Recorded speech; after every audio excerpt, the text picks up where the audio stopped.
Forget everything you think you know about bedtime. In the medieval world, sleep was not a single uninterrupted stretch beneath clean linen and soft lamplight. It was fragmented, smoky, communal, and often deeply strange. There were no mattresses, no quiet, no privacy, but there was sleep, of a different kind. Let's begin with the bed itself. If you were rich, you slept in a great wooden structure, massive, carved, canopied like a stage. It was less a place to rest and more a symbol of status. The curtains weren't for romance. They were for warmth. Bedrooms were rarely heated. Stone walls didn't insulate, so people slept surrounded by heavy drapes to keep the body heat in and the rats out. If you were poor, your bed was straw, maybe stuffed in a linen sack. Maybe not. The floor was cold, the air colder. You slept wrapped in wool, sometimes fully clothed. Families often huddled together, not out of affection, but survival. Children, grandparents, even neighbors sometimes. If there was illness or fear of raiders, the idea of a personal bed would have seemed strange. Indulgent. The fire burned low through the night. Its smoke clung to every surface. The smell was part of sleep itself. And then there was the strangest habit of all, segmented sleep. In the Middle Ages, people didn't sleep in one solid stretch. They slept in two chunks. They called it first sleep and second sleep. First sleep began shortly after nightfall. People would go to bed around 8 or 9 p.m. They'd sleep for 4 hours or so. Then, they'd wake up. On purpose. For about an hour or two. The whole household might stir. Candles were lit. The hearth rekindled. Some prayed. Some read, if they could. Others simply sat in the dark and thought. Couples often used this time for intimacy. It was considered one of the best times to conceive a child. This wakeful hour was seen as natural. Then they'd go back to bed. Second sleep carried them through until dawn.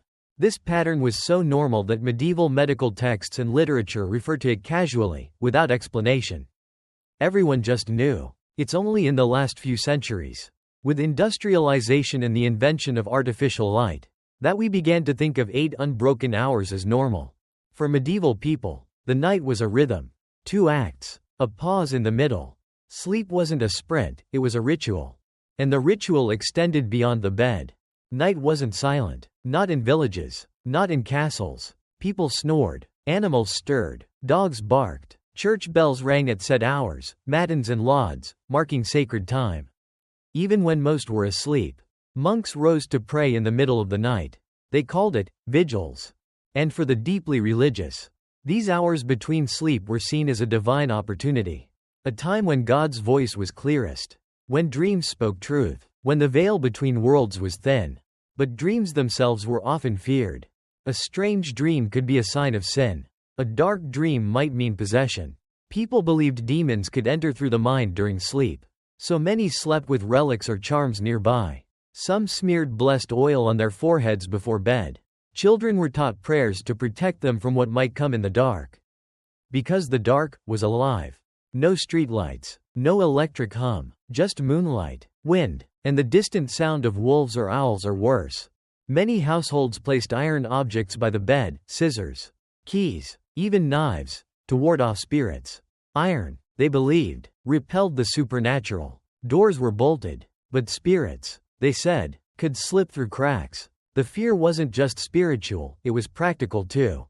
Bandits, fire, accidental smothering, these were real threats. A single overturned candle could end a life. So people were cautious, superstitious, watchful. Sleep, for them, was not just rest, it was vulnerability. And then there were the positions. Lying flat on your back, with hands crossed over your chest, was seen by some as inviting death. Too corpse-like, so most slept curled, hunched, side by side. Infants were swaddled tightly. Some slept sitting upright, especially the elderly. And for many, sleep meant sharing space with lice and fleas. You didn't fight them, you just got used to it. In wealthier homes, feather beds became a luxury. They had to be fluffed constantly, aired out to avoid mold. But for the average person, sleep meant scratching through the night and hoping not to wake up with a new rash. And still, somehow, people dreamed, not just of saints and demons, but of faraway lands, of better harvests, of music they'd never heard played. Dreams were shared aloud in the morning. passed around like fresh bread. Children were told to sleep facing east, toward Jerusalem. Windows were sometimes left slightly open, even in winter, because bad dreams were thought to leave the body through breath. Let the air take them. And there were folk remedies. If you had trouble sleeping, you might drink warm ale, or place lavender under your pillow, or recite the same prayer 7 times without blinking. If a child cried in sleep, some whispered charms, others burned herbs nearby, believing the smoke could soothe unseen forces. But not all sleep was peaceful. There were tales of the nightmare, an evil presence that sat on your chest, suffocating you, a shadow that froze you in place. Today, we call it sleep paralysis. But back then, it was something else, a punishment, a warning, a visit. And then there were sleepwalkers. Often feared, sometimes revered. People believed they might be touched by spirits, or walking toward destiny. Never wake a sleepwalker, they said. Never call their name, just wait, and pray. But perhaps the most beautiful thing about medieval sleep was its rhythm with the world. People slept with the seasons. In winter, longer nights meant more sleep. In summer, shorter sleep, longer labor. There were no alarms, only birds, only bells, only light itself, slowly slipping into the cracks. And when people woke, they didn't check messages, they didn't scroll, they didn't rush, they simply blinked at the firelight, listened for movement, and slowly rejoined the living. It's strange to think how much we've forgotten.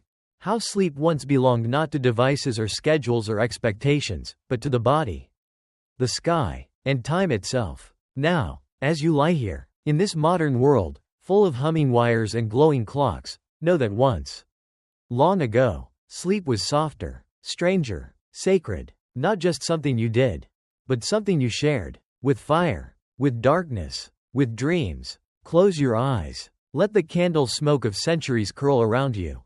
There's more to tell, but first sleep must come. The night doesn't end just because your eyes are closed. Not in the medieval world. If anything, the night is where everything begins: dreams, danger, prayer, superstition. Sleep was not only a surrender of the body, but a negotiation with the unknown. And so, the rituals continued. Before sleep, many people made the sign of the cross. Not out of habit, but fear. Sleep was often seen as a rehearsal for death. You lay still. You left the world. You entered a realm no one else could follow. And no one knew if you would return. To protect themselves, people whispered old words. Some spoke psalms in Latin, words they barely understood, passed down from mothers or monks. Others clutched charms, saint bones, bits of cloth touched to holy relics, teeth of foxes, or knotted strings tied around the wrist. In towns, the curfew bell rang at dusk. Not just a suggestion, but a command. Extinguish fires. Close shutters. Stay inside. The word curfew comes from the French couvre-feu, meaning cover fire. You literally had to smother the flames before bed. Open flame was a risk. One gust of wind, one overturned candle, and a home, often made of wood, thatch, and straw, was gone. So the night was dark. Not just quiet, but truly dark. And in that dark, sleep was never fully alone. You were surrounded by noise. Mice scratching behind beams. Creaks of old wood expanding in the cold. Dogs growling at nothing. Sometimes people heard voices, whispers, moans. They called them spirits, or demons, or dreams that hadn't finished forming. And there was the fear of being hag-ridden, a term used for those who woke up feeling paralyzed, chest tight, breath caught in the throat. Now we know it as sleep paralysis. Then, they believed a witch, or a hag, had ridden your body in the night. Sometimes it left bruises, sometimes it left silence. To ward off such things, some households hung dried herbs, mugwort, yarrow, rosemary, over the door. Others smeared their doorways with ash or chalk. Children slept with iron needles sewn into the corners of their pillows. Not to hurt them, but to trick the spirits. And when babies wouldn't sleep, it wasn't colic, it was fairies. Changeling stories were everywhere. People believed that if a baby cried too much, it had been swapped, taken by fae, replaced with a sickly double. To prevent this, mothers tied red threads to cribs, or left milk by the window, a peace offering to whatever watched from the trees. Even architecture was shaped by sleep. In many peasant homes, Beds were built into the walls, like cupboards. Wooden box beds with sliding doors. You climbed in, closed yourself inside, and slept in a wooden cocoon. Warmth, privacy, protection from both rats and eyes. In some households, everyone slept in the same bed. Not just couples, parents, children, servants, even guests. There were no separate bedrooms. Only space. You slept where there was room. Imagine sharing a bed with your employer, your farmhand, your mother-in-law, and none of it was strange. Snoring, shifting, dreaming, all intertwined. But among the upper classes, things were different, more theatrical. A noble's bed was massive, raised, draped, decorated with embroidered linens and sacred imagery. Sometimes, noble couples didn't sleep together at all. Separate chambers, separate servants. They met for politics or passion, but sleep, that was personal. And sometimes, lonely. Royalty, despite all its grandeur, feared the night too. There are records of kings who slept with a dagger under the pillow. Queens who insisted on a guard sleeping in the same room. Not for company, but protection. Because power invited enemies, even in sleep. And then there were the monasteries. Strict, silent, sacred. Monks followed the rule of Saint Benedict. That meant waking multiple times a night for prayer. Vigils at midnight, lauds at dawn. They didn't just rest, they offered sleep as sacrifice. Denied the body to serve the soul. Their beds were simple, wooden planks or thin mats. Their sleep timed by bells. Not dreams. They often slept in their robes. Because comfort was vanity. In their silence, though, they too feared the dark. Some monks confessed to seeing shapes. To hearing songs no one else heard. They prayed louder, lit more candles. Still, the night pressed in. Even travelers had to adapt to strange sleeping customs. If you were on the road, you might stop at an inn. But beds were scarce. You'd often share one with strangers, feet to head. Sometimes multiple people. The innkeeper might rent one bed to 3 different travelers in shifts. There was no shame in it. Sleep was a necessity, not a luxury. And then, of course, came winter. Longer nights meant longer sleep. But it wasn't always peaceful. Frost crept through every crack. Ice bloomed across wooden beams. If you breathed too close to the wall, you could wake up with frozen hair. Blankets were layered, wool, skins, sometimes straw piled on top. But still, people shivered. Some burned old shoes in the fireplace. Or bones, or dung, whatever kept the heat alive. And when the fire finally died, so did the conversation. Silence took over. A heavy, thick silence. And people surrendered again. To dreams. Or to something else. They believed sleep opened the door to visions. Prophecy, warning, healing. You might dream of a lost sibling, and know they were dead. Or see a tree flowering in winter, and believe a birth was coming. Dreams were shared, recorded, interpreted, and feared. If you dreamed of teeth falling out, it meant death. If you saw a river, it meant change. If you floated, you were bewitched. If you couldn't move, the devil had found you. But perhaps the strangest idea of all was that sleep could be sinful. Sleeping too long was sloth. Sleeping too soundly was neglect. A good Christian was alert, even in sleep. Which is why some wore hair shirts beneath their gowns. Or placed small pebbles in their beds. To remind the body of discomfort. To never forget the suffering of Christ. Because even rest could be penance. Even peace could be tested. And yet, despite the fear, the cold, the strange beliefs, people still craved sleep. Still whispered blessings to the dark. Still watched the embers glow and fade. Thinking of those they loved, those they lost, and those who might never wake. Now, centuries later, you lie beneath your own roof.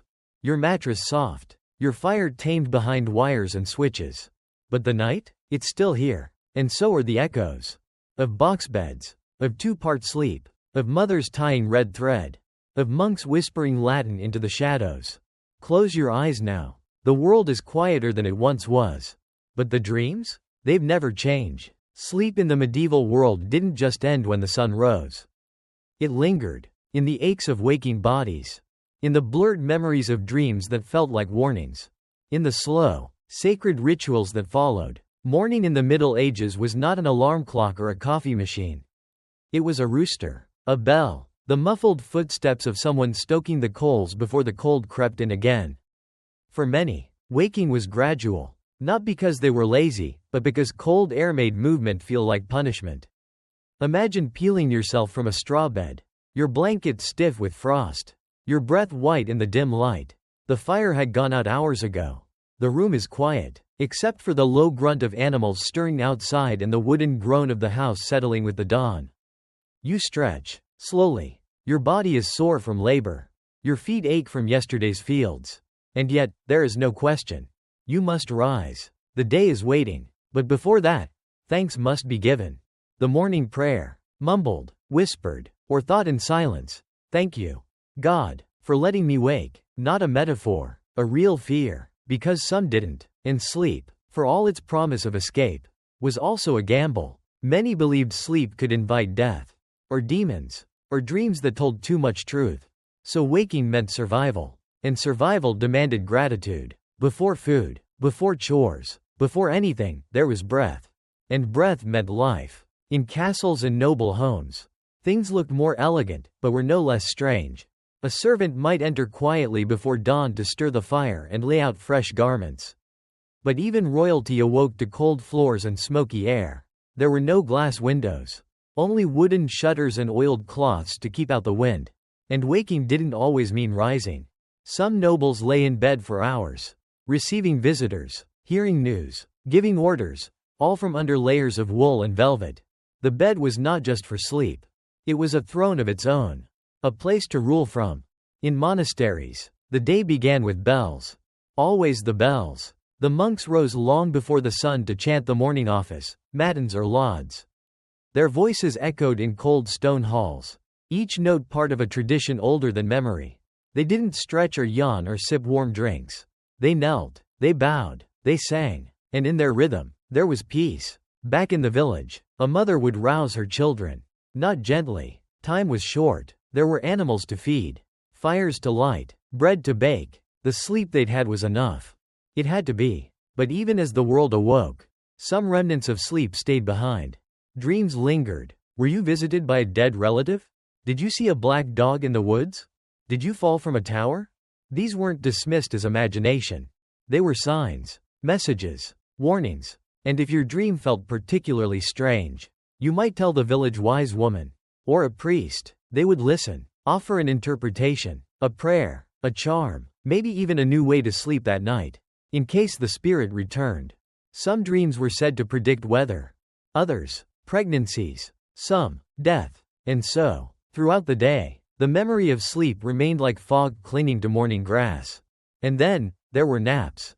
Yes, even then, people rested during the day, especially in winter, when nights were long and labor was scarce. A short nap near the hearth. A doze under a tree during summer plowing. Not indulgence, just necessity. And it was accepted, because sleep wasn't guilt. It was survival. But what if you couldn't sleep at all? They had words for it. Night wandering, the restless curse, the devil's hour. Some said it was punishment. Others said it was a sign you were called to something higher, prayer. Maybe, or prophecy. Still, remedies were offered. Warm ale with honey. Crushed poppy seeds mixed with milk. A piece of apple under the pillow. Or this. Place your shoes backward at the foot of the bed. It was believed to confuse evil spirits. They would follow the shoes and leave, thinking you had walked away. People also buried nails under the floorboards.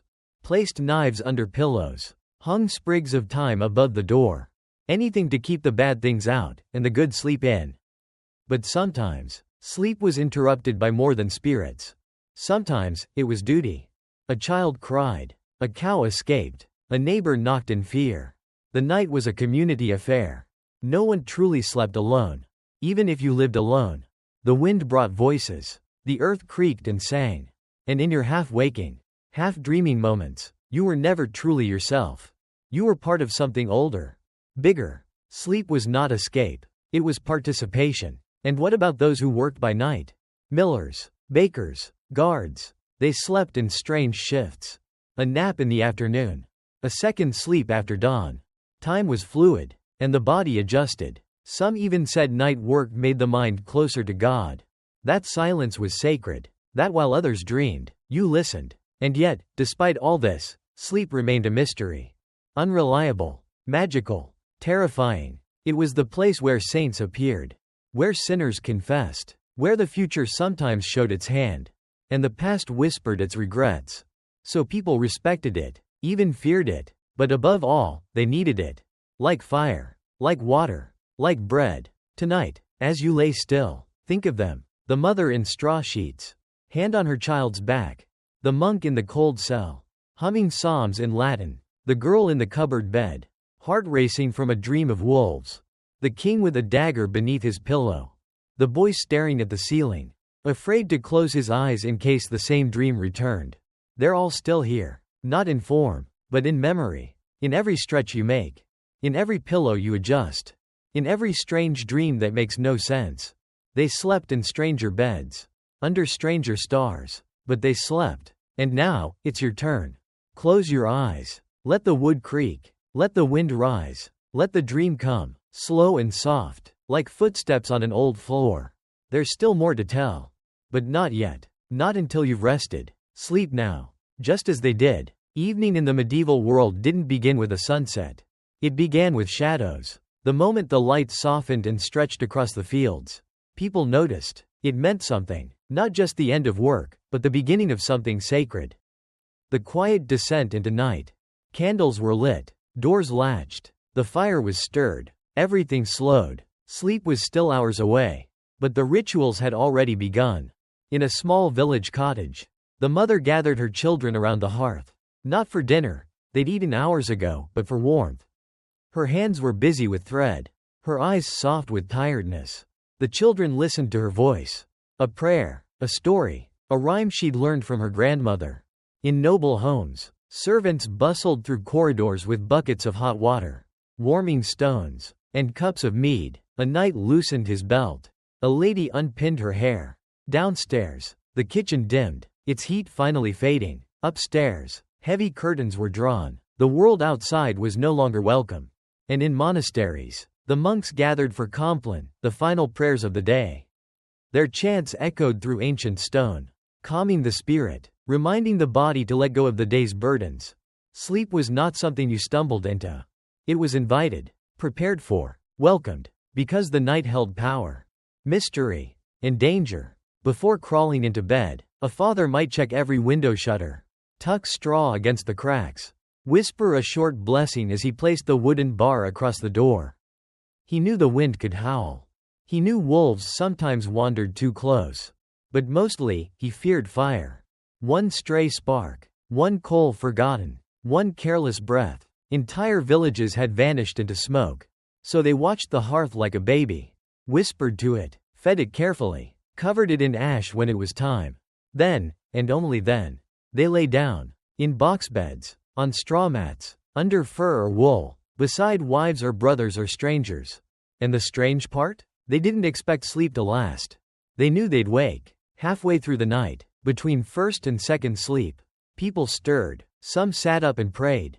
Others whispered in the dark. A few even went outside. The sky was darker then. No cities, no neon, just stars. 1,000 of them, millions. They called this time the watch. Not just because of the hour, but because it watched you. People believed the dead were most active then. That witches wandered the hills.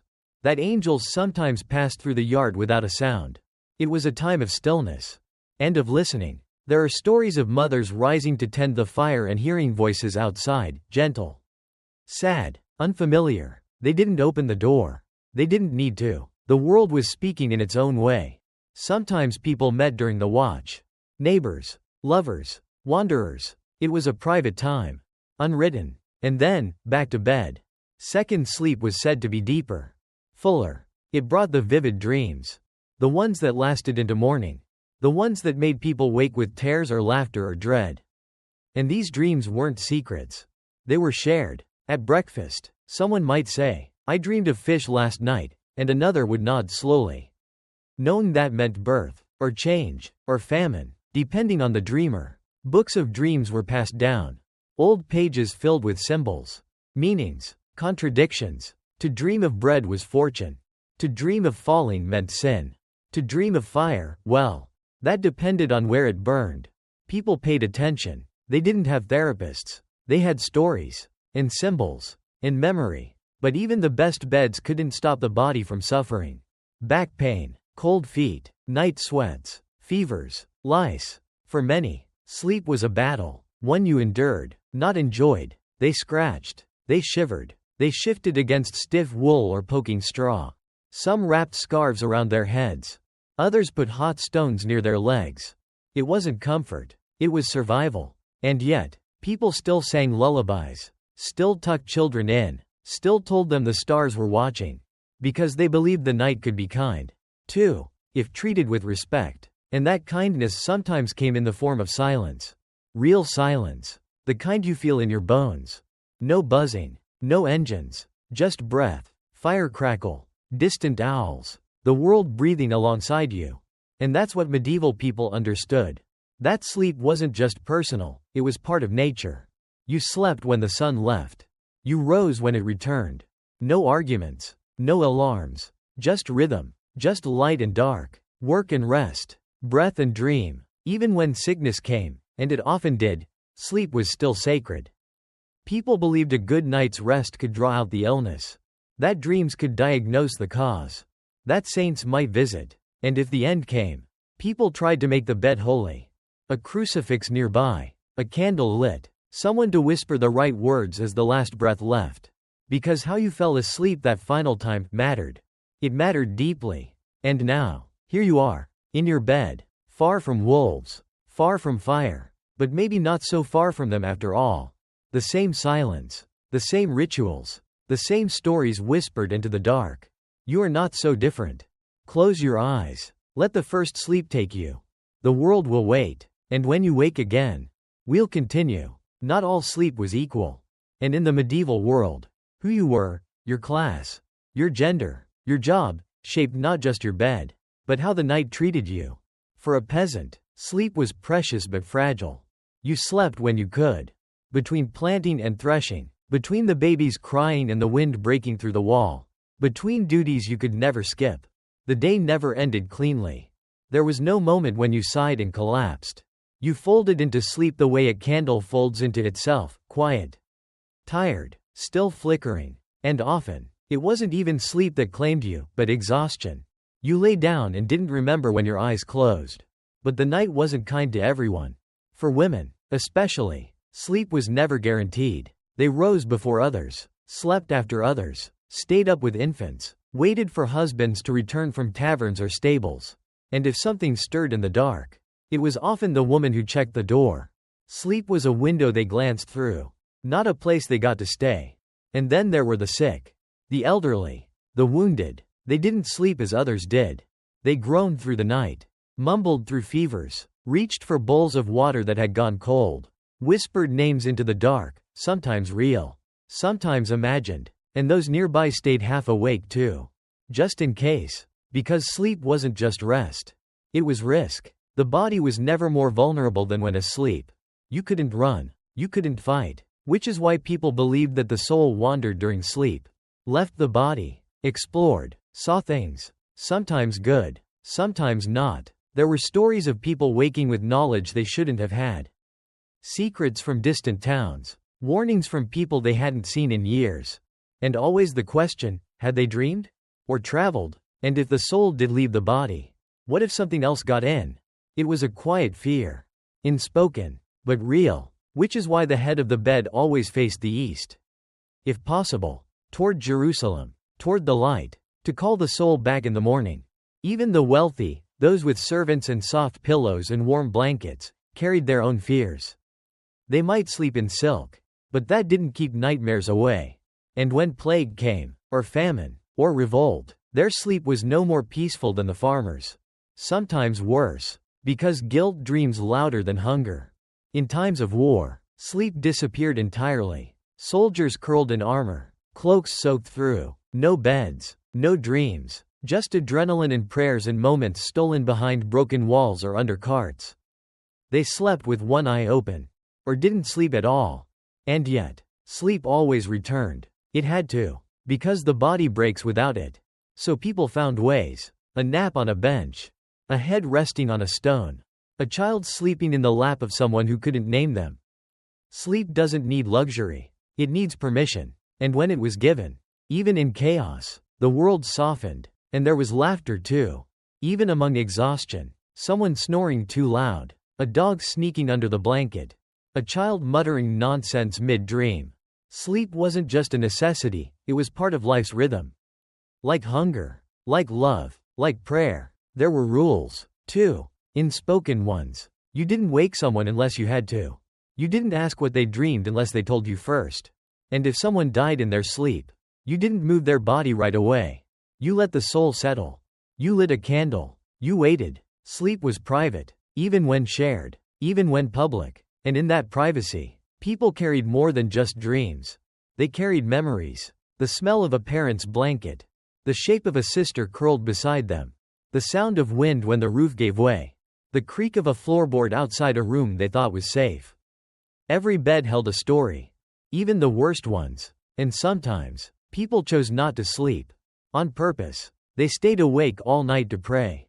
Or to grieve. Or because the moon was too bright and something in their chest wouldn't be quiet. And no one judged them for it. Because everyone had their nights.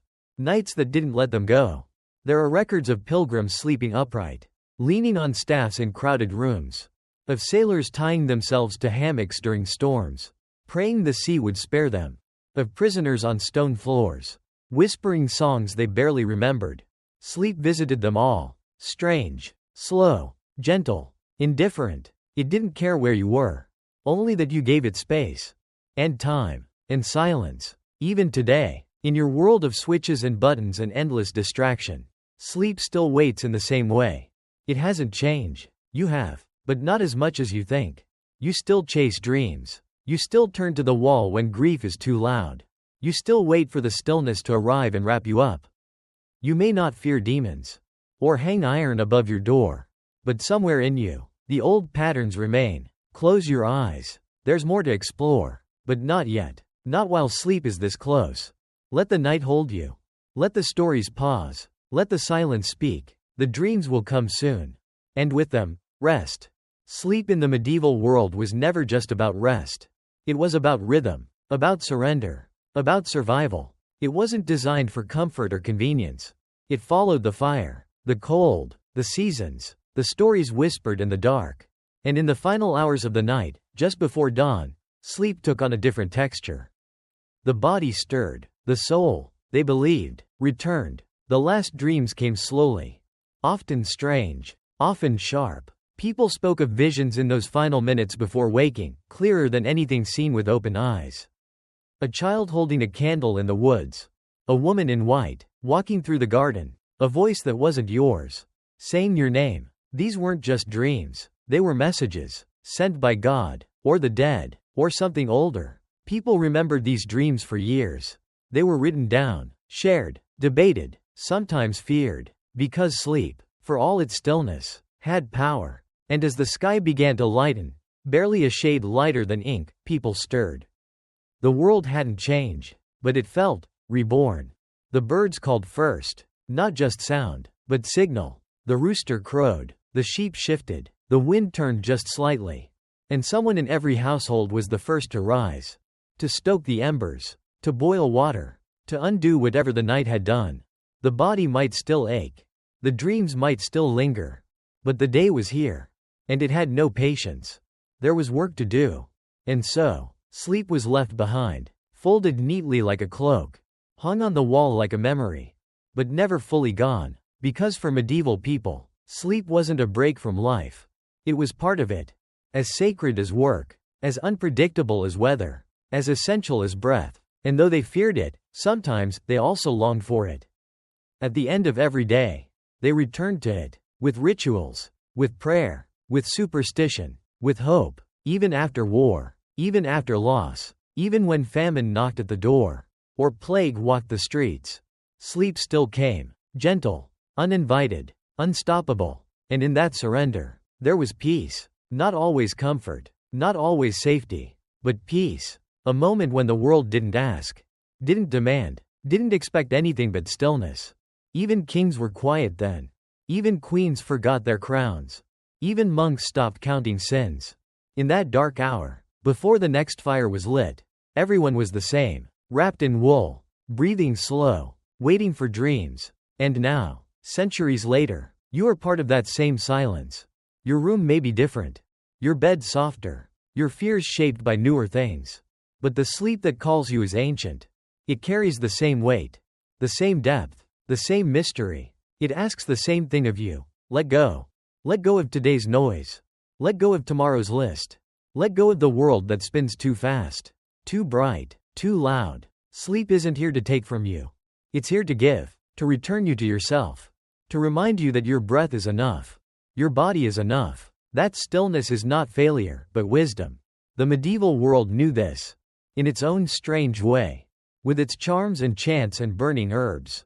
With its shared beds and broken roofs and candlelit prayers. It feared the dark, but trusted it, too, because in that darkness was healing.